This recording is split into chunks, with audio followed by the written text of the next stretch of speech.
కొట్టాయంలోని తిరువురపు శ్రీకృష్ణ దేవాలయమే అది. గ్రహణ సమయంలో తెరిచి ఉంచే ఏకైక దేవాలయం కూడా అది. ప్రపంచంలోని అన్ని దేవాలయాలలోనూ అర్ధరాత్రి ఏకాంత సేవ తర్వాత కూడా దీపారాధన చేసే ఒకే ఒక అరుదైన హిందూ దేవాలయంగా దీన్ని పిలుస్తారు. ఇక్కడి కృష్ణ పరమాత్మ మూర్తి చాలా ఆకలితో ఉంటారు. ఇక్కడ అర్చకులు రోజుకు 7 సార్లు స్వామికి మహా నైవేద్యాన్ని సమర్పిస్తారు.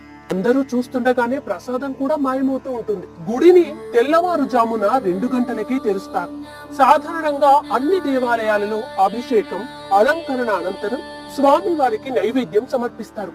కానీ ఈ దేవాలయంలో నైవేద్యం నివేదన చేసిన తర్వాత అభిషేకం, అలంకరణలు చేస్తారు.